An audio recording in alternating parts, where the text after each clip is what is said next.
आज मैं आपको सुनाऊंगी एक भेड़ और एक शेर की कहानी। तो चलिए शुरू करते हैं। सारस बहुत सारे मेमने लेकर आया था। उसने कहा,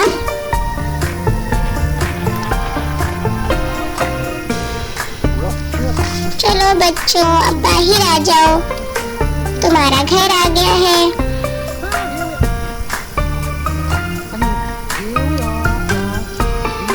सब मेमने उठ गए।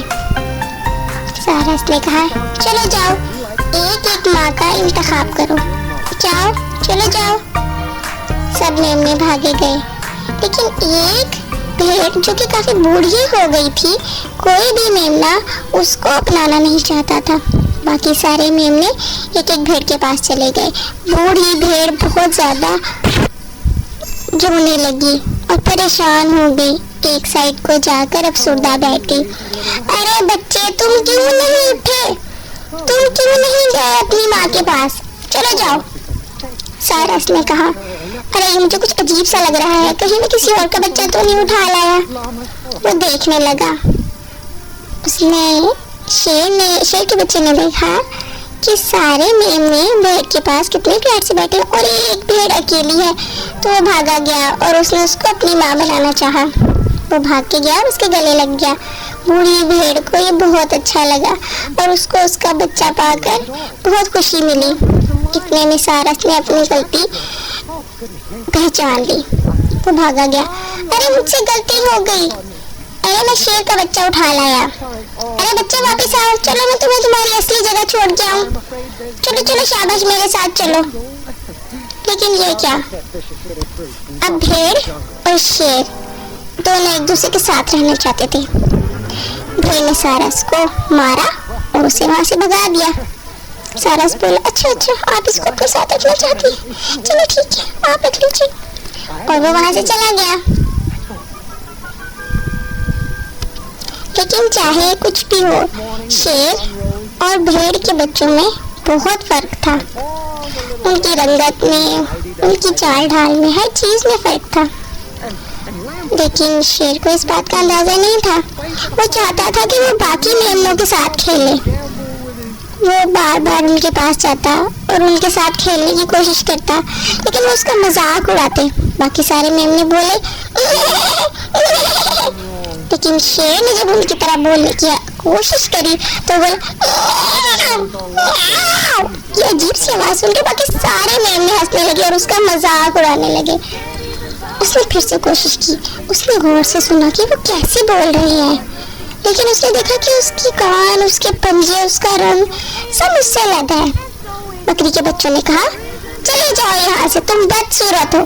और शेर का बच्चा अफसुर्दा होकर वापस अपनी माँ के पास आ गया। उसकी माँ ने उसे प्यार किया, उसे हौसला दिया, उसके बाल बनाए।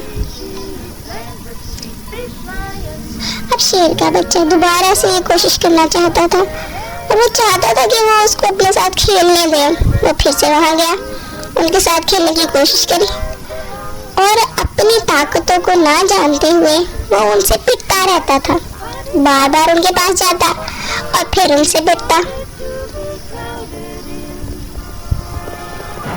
उसको अपने सर से मारना भी नहीं आता था, जैसे कि बाकी मेमने सर से मारते हैं। वो फिर से खिलखिलाकर हंसती है, उसका मजाक उड़ाया और बहुत हंसे। उन्होंने उसे बॉल की तरह एक दूसरे से सर से मारना शुरू किया और वो खूब पिटा।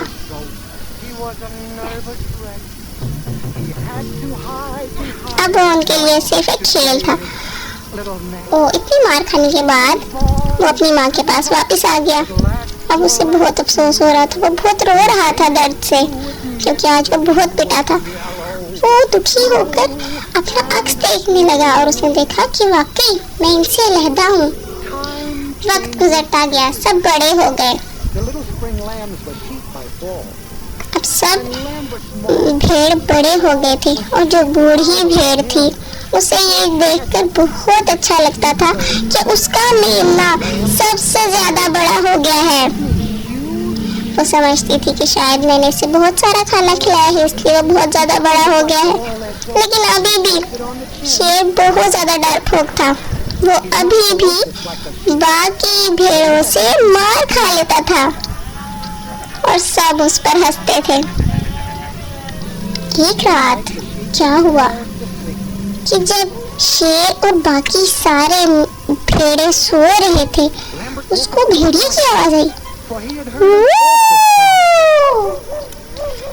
उसकी इस आवाज से आँख खुल गई। उसने देखा कि एक भेड़िया वो उनके करीब आ रहा था। उसकी हालत खराब हो गई। शेर डर के मारे कांपने लगा।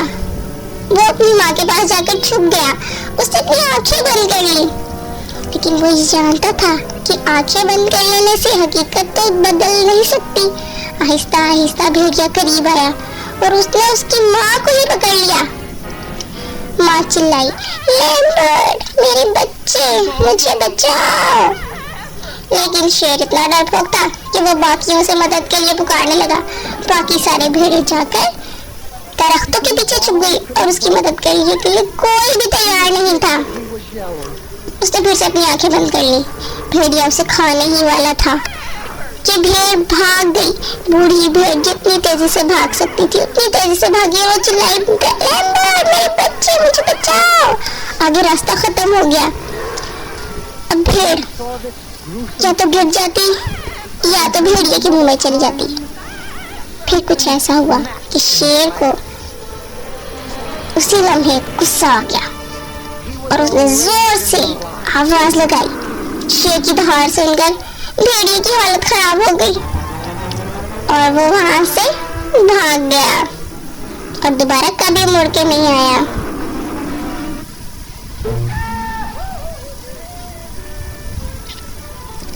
अब बूढ़ी भेड़ को अपने बच्चे पर बहुत फख्र था और साथ ही साथ बाकी सारी भेड़ें भी उसकी बहुत तारीफ करने लगी, क्योंकि उसने उन सबकी जान बचाई थी और सब खुशी खुशी रहने लगे।